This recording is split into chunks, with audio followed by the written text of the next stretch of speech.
Hello.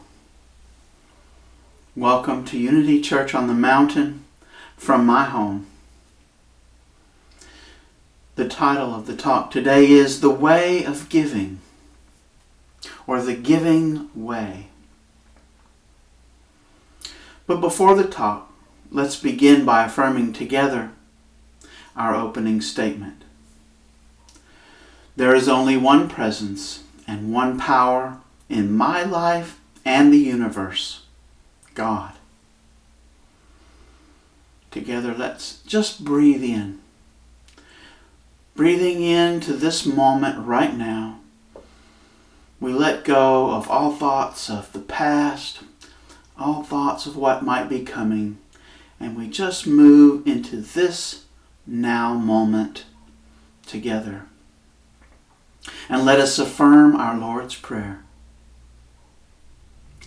Our Father, who art in heaven, hallowed be thy name.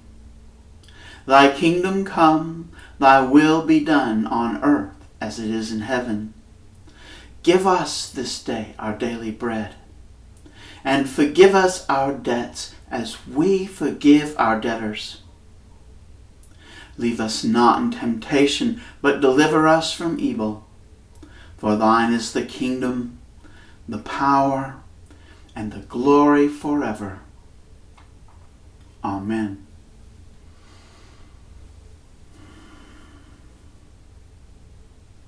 So the giving way.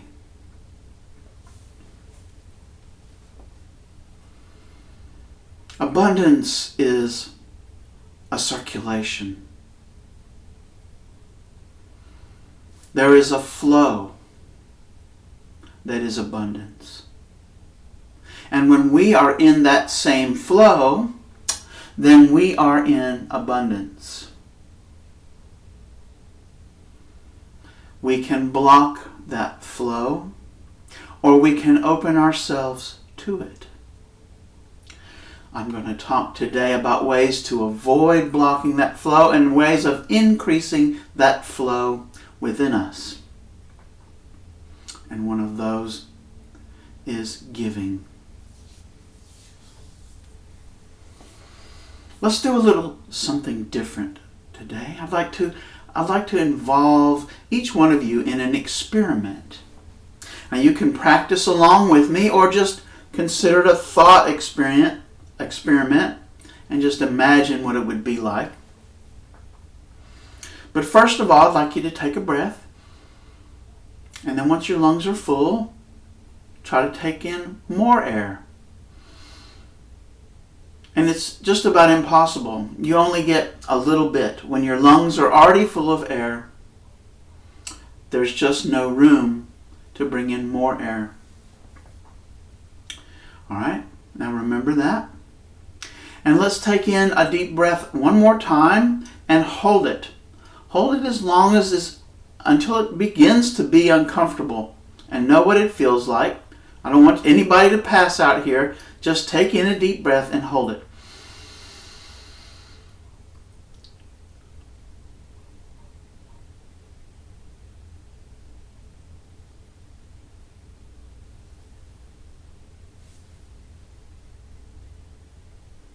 And then finally, breathe out. And notice the way it feels. How does it feel when, after holding the breath and feeling that tension and that uncomfortableness, what does it feel like to let go and allow the flow of breath again, to give that breath back to universe? Similarly, let's exhale completely and then hold that.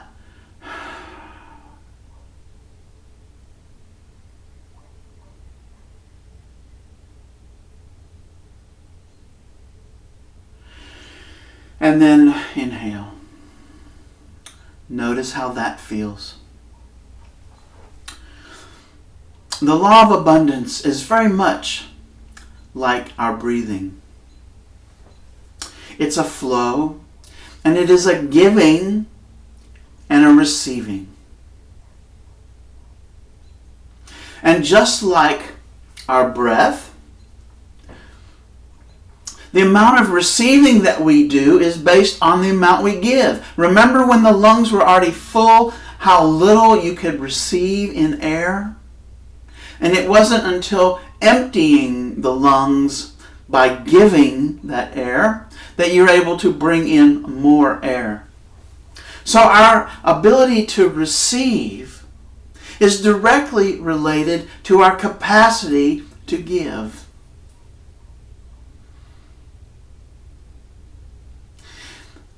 And we develop that capacity the same way we develop our lung capacity. And that's by giving and receiving. Or for our lung capacity, it's by breathing. Practicing bringing in full breaths and releasing all of that air. And that is the way the practice of giving and receiving works. Giving regularly. And giving, this is the next point, giving with pleasure, giving joyfully, giving out of the love of our heart, cheerfully. We give,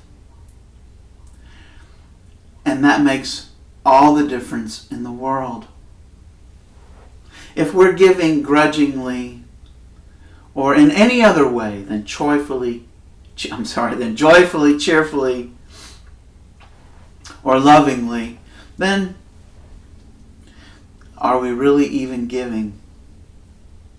If we're giving and expecting a return, are we really giving, or is this just a loan? So think about that as you give. Am I giving out of the goodness of my heart? Am I giving freely, joyfully? Am I giving out of love? Am I cheerful about my giving? Do I expect a return? The law of prosperity says that we will get the return. But in the same way that we let go with other things, when we give, we let go of our attachment to what the receiving part will be. And that's the next talk. Next week is the receiving way. But first we have to open up. We have to empty the lungs of air before we can breathe in. And that is the giving. We practice the giving and the receiving to increase our capacity. I'd like to tell you a little story.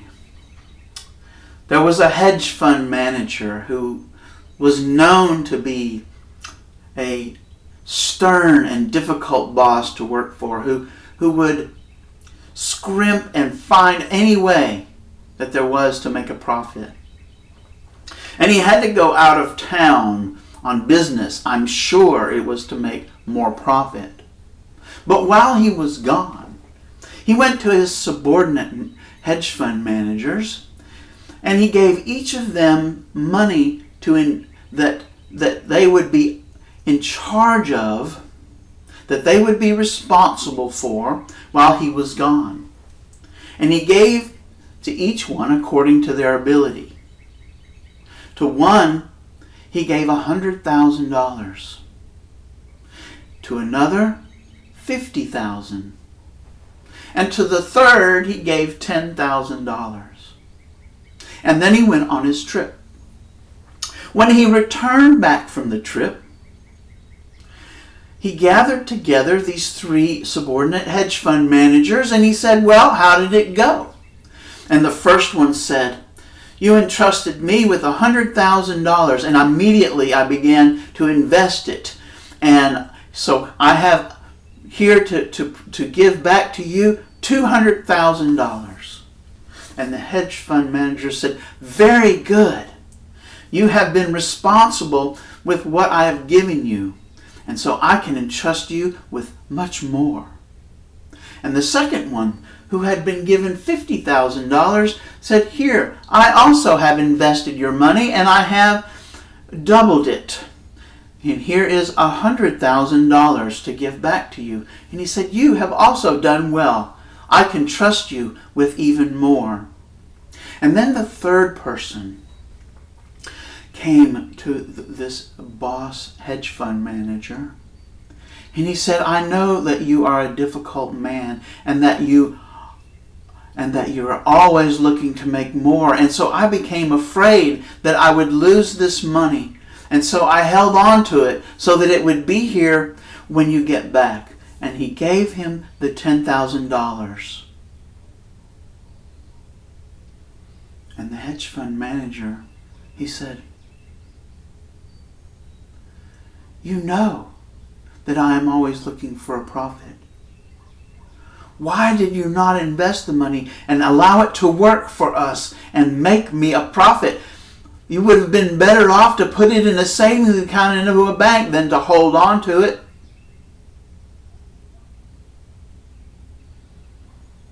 And he took the $10,000 and he gave it to the man who had the $200,000.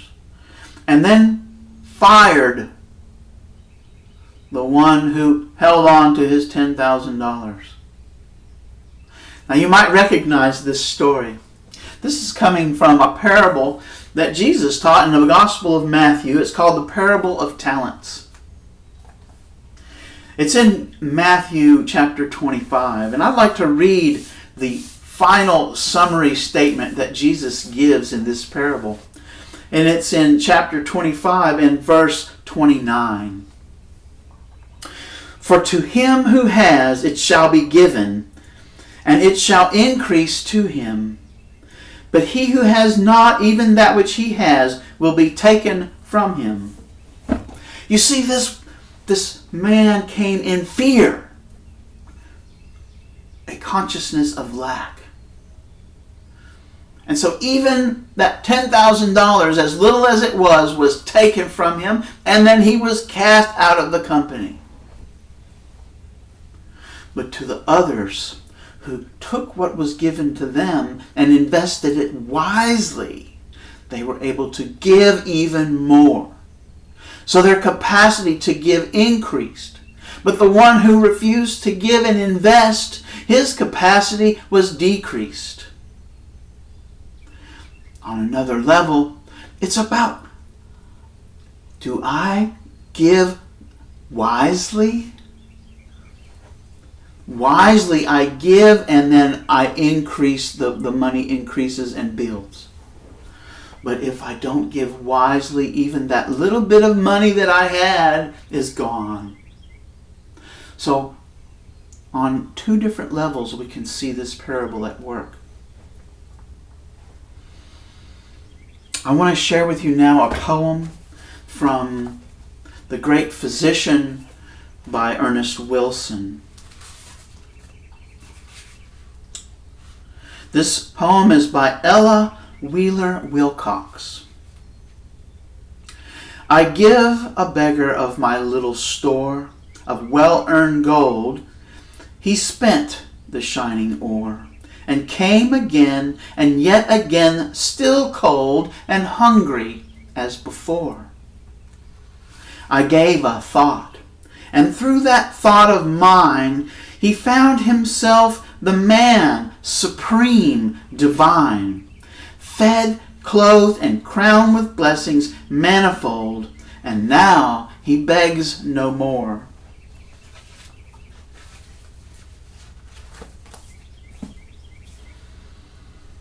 When we give in the relative realm to someone, it's so easy for that to flow away.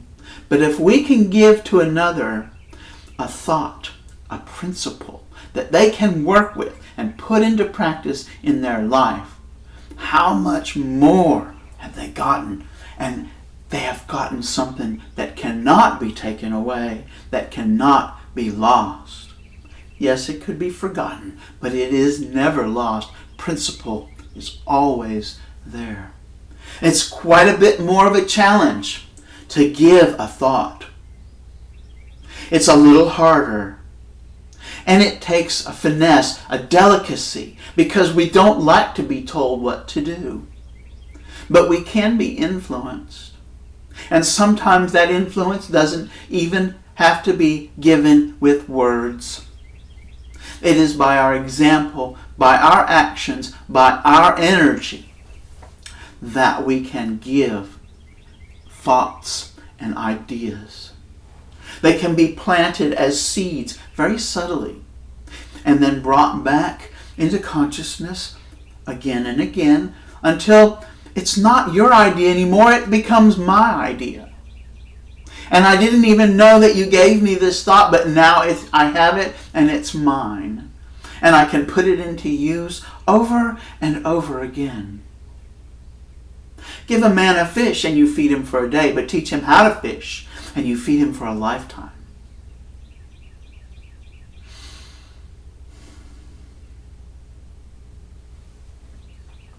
So let's recap very quickly what we've just talked about. We give and we receive as an exercise to build our capacity. The more we're able to give, the more we're able to receive. And it's a divine law, and it will happen. So we give freely, we give joyously, we give cheerfully, and we don't give expecting a return. The return happens. We give joyfully, cheerfully, we give lovingly, and let it go, and the receiving happens. Just like when we had our lungs empty of air after we have given and given all the air we can give, all we have to do is relax and our lungs fill up.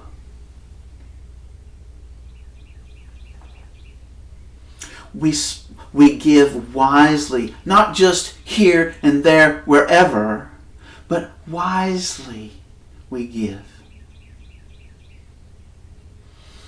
We give from our heart. And one of the most valuable things that we can give is a thought, an idea.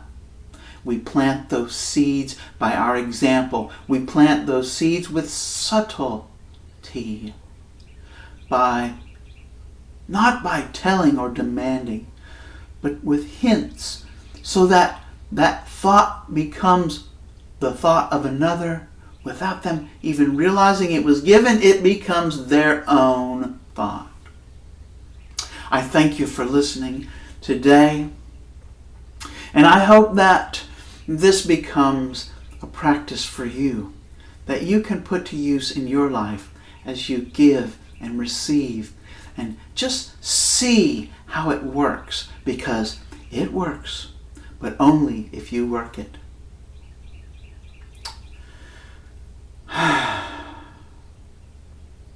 Let's close with a prayer for protection. The light of God surrounds us. I am the light. The love of God enfolds us. I am the love. The power of God protects us. I am the power. The presence of God watches over us. I am the presence. Wherever I am, God is, and all is well. Thank you for joining me today. If you would like to give, you can go to our website, www.unitychurchonthemountain.org, and look for the yellow donate button.